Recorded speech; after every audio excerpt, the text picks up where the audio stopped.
বন্ধুরা, প্রফেসর বিদ্যা ব্যানার্জির আজকের এই পর্বে প্রথমেই দেখা যায় বিদ্যাকে ফোন করে একজন বলছে আপনার বাড়ির সামনে আপনার স্বামী আর শ্বশুরবাড়ির লোকজন অপেক্ষা করছে।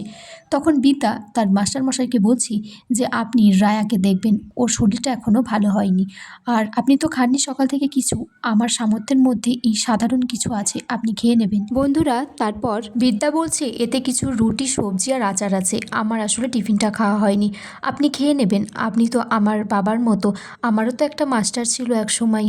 বিদ্যা তারপর তাড়াহুড়োই হসপিটাল থেকে বেরিয়ে গেলে ওকে আবার ফোন করেছে।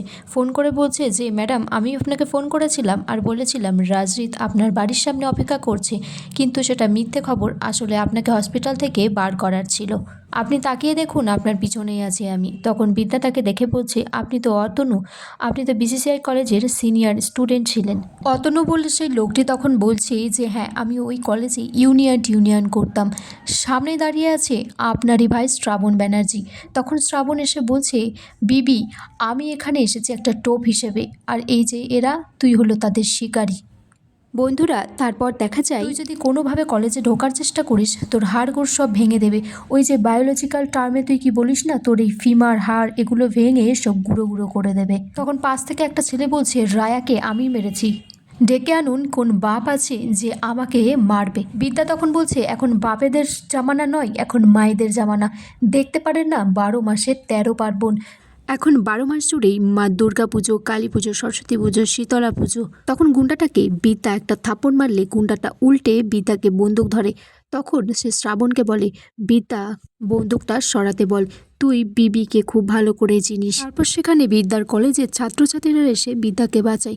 বিদ্যা তখন তাদেরকে ধন্যবাদ জানায় আর বলছে তোমরা একটা জিনিস মাথায় রেখো, যে কোনোভাবে কলেজের এই আবাসিক হোস্টেলকে ভাঙতে দেওয়া যাবে না। বিদ্যা বলছে ওরা আরও বেশি টাকা কামানোর জন্য এই হোস্টেল ওরা ভেঙে ফেলে দেবে ওদের ব্যবসাকে বাড়ানোর জন্য। মিস্টার রাজদীপ চ্যাটার্জি। বিদ্যা ব্যানার্জি সেখান থেকে চলে গেলে সামনে সেখানে তার রাজদীপের বাবা আসে আর বলছে তুমি খুব খারাপ কাজ করছো বিদ্যা। বিদ্যা তখন বলছে আমি জানি আমি কি করছি, আপনি বরঞ্চ খারাপ কাজ করছেন। কি বলুন তো, বাবলা গাছের বীজ লাগালে বাবলা গাছই তো হবে। রাজদীপের বাবা বলছে আমি ফাগুনের সাথেই আমার ছেলের বিয়ে দেব, তোমাদের এই নাটকে বিয়ে আমি মানি না, এক কাপড়ে আমি ওদেরকে আমার ঘরে তুলে নেব। বিদ্যাও তখন বলছে আমাকে বিশ্বাস করুন, আমিও এই বিয়েটা মানি না, আর আমি এটাও মানি না যে একটা মেয়েকে রেখে আপনারা কোনো ডিল করবেন, সেটা আমার বোন ফাগুনি বা হোক। বিদ্যার গায়ে হাত দিলে বিদ্যা বলে একদম আমার গায়ে হাত দেবে না, এই হাতের হাড়গুলো সব ভেঙে টুকরো টুকরো করে দেব। তারপর লোকটি রাজদীপের স্ত্রীকে ফোন করে বলে যে এটা যেভাবেই হোক আটকাতে, তোমরা মেয়েরাই পারবে এটা করতে, না হলে বিবিকে আর তোমার স্বামীর রাজদীপকে শেষ করে দেব।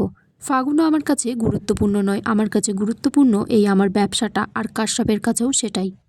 এদিকে রাজজিতের মা রাজজিৎকে ডাকছে, তখন তার বোন এসে বলছে দাবা হয়তো বাড়িতে নেই, বেরিয়ে গেল, হাতে একটা টোপন নিয়ে বেরিয়েছে। এদিকে বিদ্যা দেখে রাজজিৎ তার পিজির গেটের সামনে দাঁড়িয়ে আছে। তখন রাজজিৎ বলছে বিদ্যাকে দরজাটা তাড়াতাড়ি খোলো, আমার দরকার আছে। তখন বিদ্যা তো দরজাটা খুলে দেয়। ভিতরে গিয়ে রাজজিৎ বলছে একটা ওই সাদা কাপড় হয় না, ওটা নিয়ে এসো, আর একটু আলতা, যেটাতে পা দিয়ে আমি ঘরের প্রবেশ করব। কি হয়, ব্যাপারটা উল্টো হবে, বউ স্বামীদের ঘরে ঢোকে এইভাবে, কিন্তু এই ক্ষেত্রে উল্টোটা হবে, আমি ঢুকবো তোমার এখানে, আজ তো কাল রাত্রি আর কাল হবে ফুলসজ্জা। তখন বিদ্যা বলছে একদম ফালতু ইয়ার্কি করো না এখানে এসে। তা তখন বলছে মাথায় একটু সিঁদুর দিয়ে মনে করবেন না যে আপনি আমার স্বামী হয়ে গেছেন, আর বিয়ে সাধারণত দুইভাবে হয়, একটা হিন্দু শাস্ত্র মতো একটা রেজিস্ট্রি করে, আমাদের মধ্যে কোনোটাই হয়নি। বিদ্যা তখন বলছে আমি আমার বোনকে বঞ্চিত করে, পরিবারকে বঞ্চিত করে আপনার সাথে সংসার করতে পারবো না, আপনি এখান থেকে চলে যান। বন্ধুরা, আগামী পর্বে দেখা যায় বিদ্যা রাজজিৎকে ঘর থেকে বার করে দিয়েছে, সে দরজা আটকে বসে আছে। রাজজিৎ বলছে বিদ্যা যাওয়ার আগে একটা কথা বলে যাই, আমি তোমাকে ভালোবাসি। আর এখানেই আজকের পর্ব শেষ হয়ে যায় বন্ধুরা।